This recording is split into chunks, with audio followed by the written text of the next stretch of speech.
It was supposed to be a normal drive home. On the night of May 19, 2008, 19-year-old Brandon Swanson was driving back after celebrating the end of his first year of college.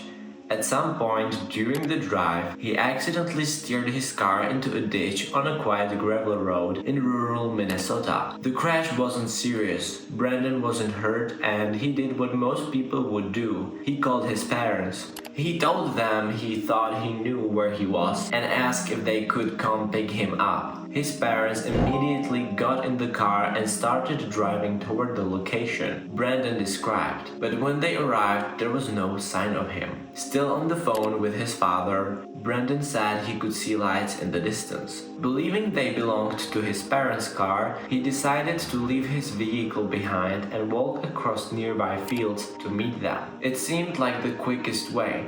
For nearly 50 minutes, the two stayed on the phone.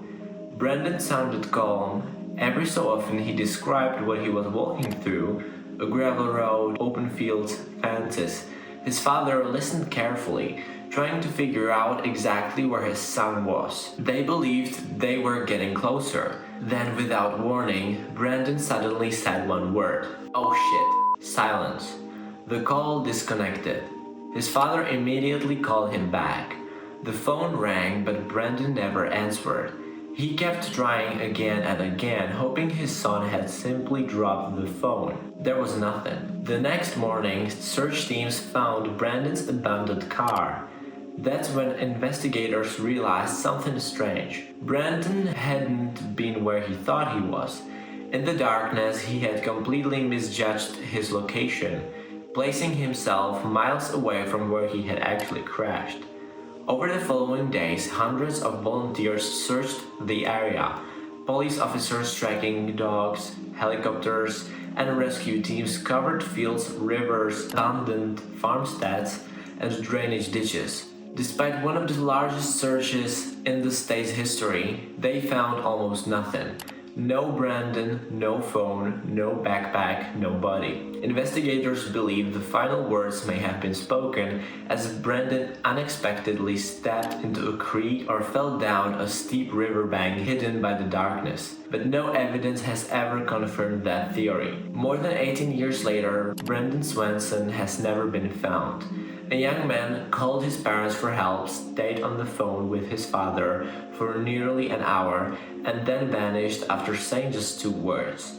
To this day, nobody knows what happened after that final moment in the dark. 5 friends drove to a basketball game. None of them ever made it home. On the night of February 24, 1978, 5 young men left a college basketball game in Chico, California.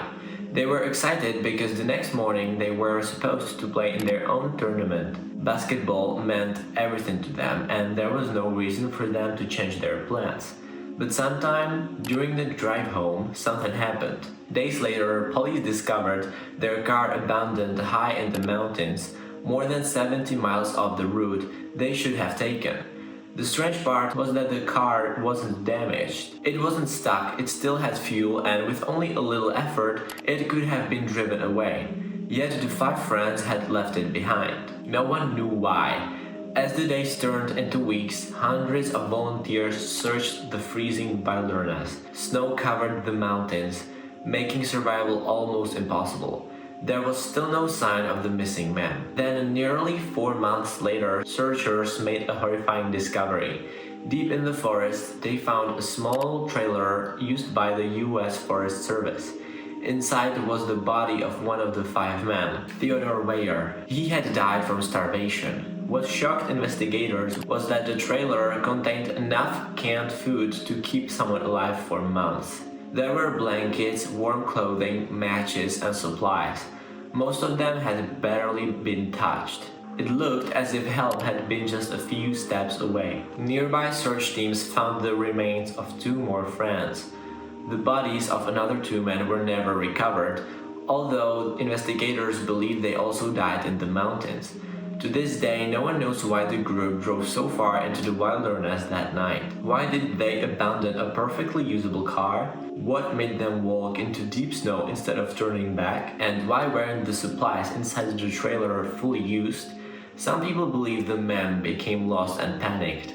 Others think they may have encountered someone on the road that frightened them into leaving their car behind.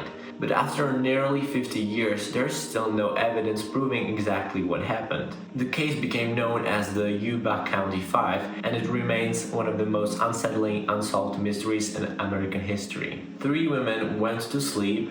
By sunrise, they had vanished without a trace. On the night of June 6, 1992, 19-year-old Stacy McCall and her friend Susie Streeter had just graduated from high school. Like thousands of other graduates, they spent the evening celebrating with friends before heading back to Susie's home in Springfield, Missouri. Susie's mother, Cheryl Levitt, was already there. Nothing seemed unusual. The next morning, Stacy and Susie were supposed to leave for a water park with friends, but when they arrived at the house, something immediately felt wrong. The front door was unlocked. Inside, the television was on. The family's dog was happily wandering around the house. All 3 women's purses were still inside. Their cars were parked in the driveway. Even the cigarettes, money, and personal belongings had been left behind. It looked as if they had planned to come back in just a few minutes, but there was no sign of any of them. At first, friends assumed the women had stepped out for a moment. They cleaned up broken glass near the front door and unknowingly walked through the house, potentially destroying important evidence before police had even arrived. When investigators finally searched the home, they found no signs of a struggle, no blood, no forced entry, nothing that clearly explained how 3 people could disappear from the same house during the night. As the investigation grew, thousands of tips poured in. Some witnesses claimed they had seen a suspicious van near the neighborhood. Others believed the women had been abducted by someone they knew and trusted. Over the years, countless theories have emerged, but none have ever been proven. More than 3 decades later, the case remains unsolved. No bodies have been found, no one has been charged, and despite decades of investigations, the smallest clue that could explain what happened that night has never been discovered. Today, the case is known simply as the Springfield Three. 3 women, 1 quiet suburban home, no witnesses, no answers. And one of the most baffling missing person cases in American history. Sometimes the scariest mysteries aren't the ones with terrifying evidence. They're the ones where the evidence is almost completely missing. Imagine living on a farm so isolated that your nearest neighbors are almost a mile away. Then one morning, your entire family is found dead. This is the story of the Hunter Kaifek murders. And to be honest, this one is my favorite. It was the spring of 1922 in rural Germany. The Hinterkaifeck farm was home to 6 people.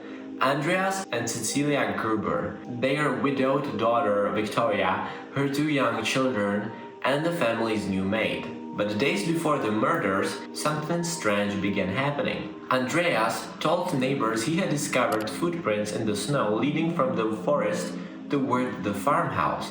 There was only one problem. There were no footprints leading back. Soon after, he found a newspaper that nobody in the family had ever seen before. Then, keys to the house mysteriously disappeared. At night, family members reported hearing footsteps coming from the attic. Andreas searched the entire farm. He never found anyone. The previous maid had actually quit just months earlier, claiming the house was haunted.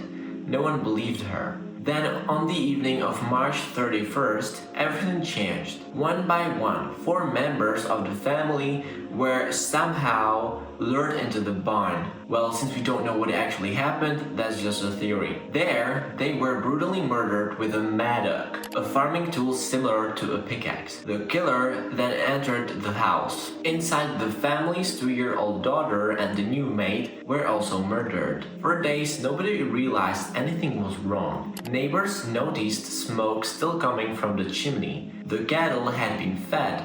Someone had even baked fresh bread. When investigators finally entered the property, they came to a terrifying conclusion. Whoever committed the murders had likely stayed on the farm for several days after killing the family, living in the house, feeding the animals, walking through the same rooms as the victims. Despite one of the largest investigations in Germany at the time, no one was ever convicted. More than 100 years later, detectives, historians, and amateur investigators still debate who was responsible. Was it someone the family knew, a drifter hiding on the property, or someone who had been secretly watching the farm long before that night? Nobody knows. The farm was demolished and a shrine was built in its place, and you can visit this place yourself. That was all for this video, and see you in the next one.